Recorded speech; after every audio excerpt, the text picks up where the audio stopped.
대한민국 대표 시사 프로그램. 안녕하십니까, 홍지명입니다.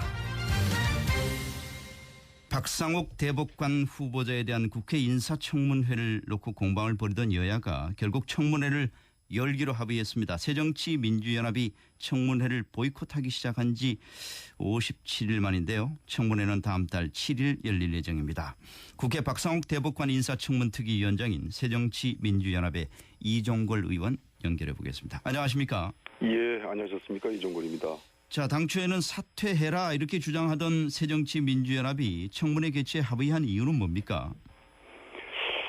예, 지금까지 박종철 군 고문은폐 치사 사건에 대해서 수사검사로서 그 당시에 관여 경중 여부를 떠나가지고 대법관 자격이 없다 이렇게 저희들이 처음에 판단했고, 네. 지금까지 자진 사퇴를 촉구했습니다. 근데 이제 자진 사퇴하실 생각이 없습니다. 그래서 그동안 저희가 한 2회 정도의 그 특별 긴급 간담회, 예. 박정철 기념사업회 또 시민단체 그때 관련됐던 분들 뭐 이런 분들이 말씀을 많이 좀 들었고요.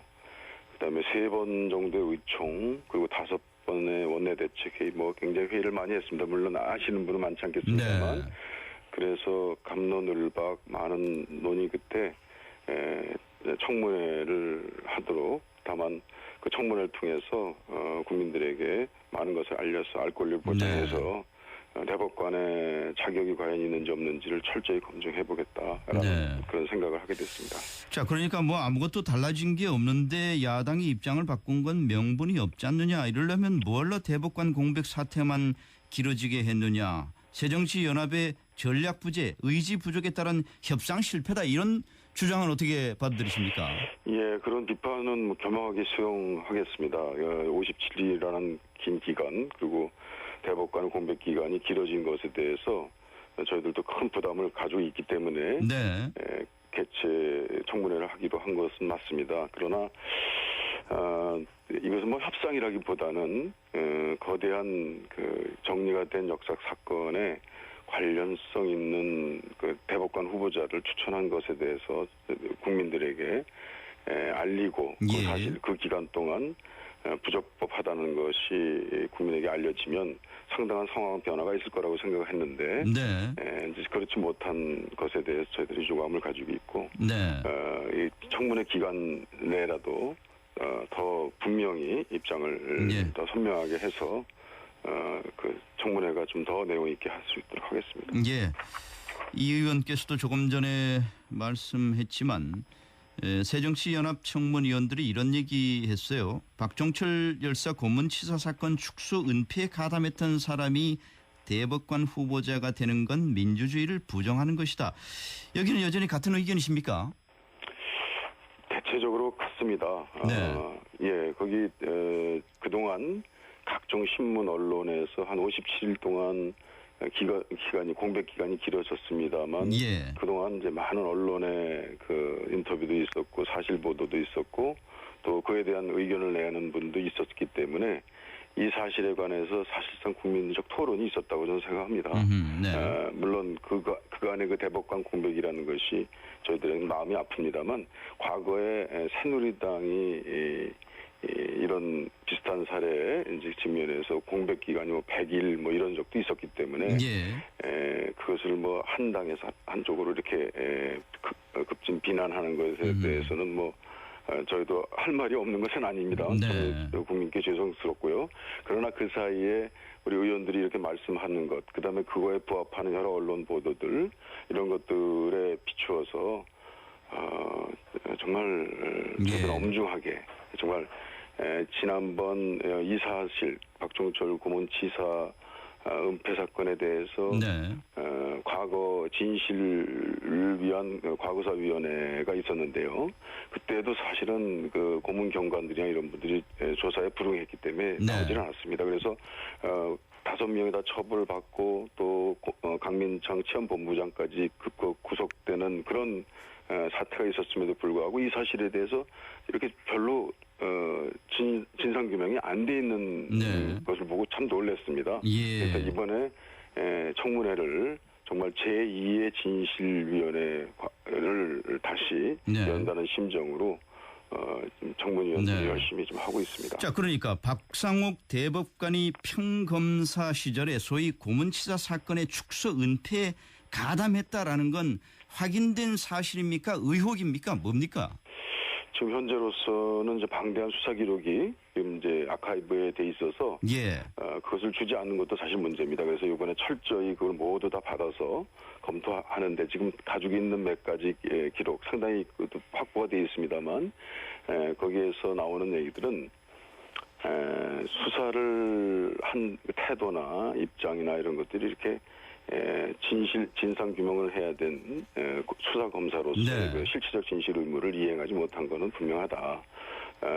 예를 들면 박정철 군이 하루 만에 이제 고문받다 돌아갔는데요.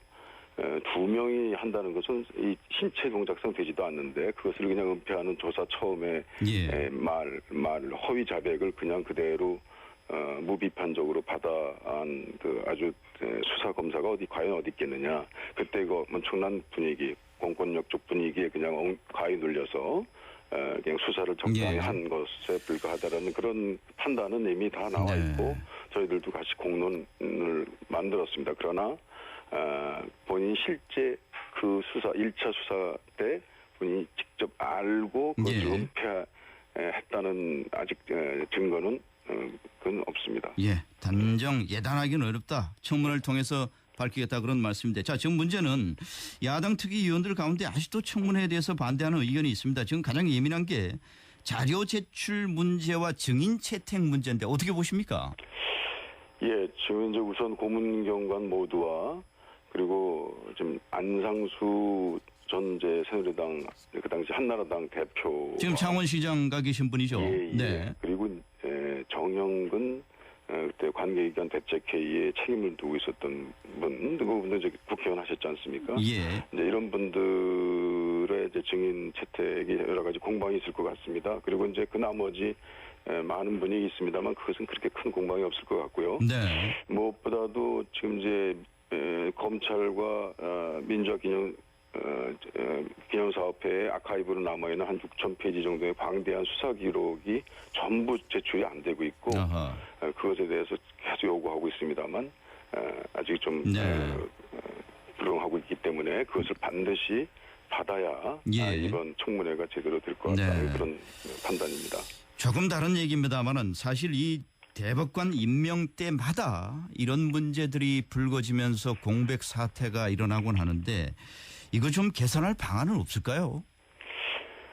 예, 그것도 이제 입장에 따라 다를 수 있겠습니다만 대법관 이번에도 인사 추천 시스템에 좀 문제가 있었다 이런 생각을 합니다. 만약에 이 법원에서 대법원장이 추천하십니다만 예.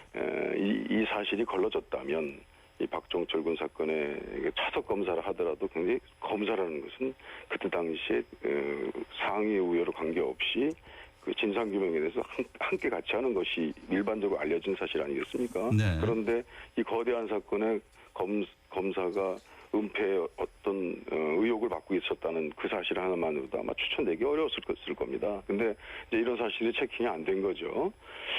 그리고 이제 추천위원회는 다 법무장관, 법원행정처장 네. 다 이 법조위원회로 구성되어 있습니다. 그래서 지금 국민들이 대법관 이제 사전 검증도 철저히 해야 되지만 예.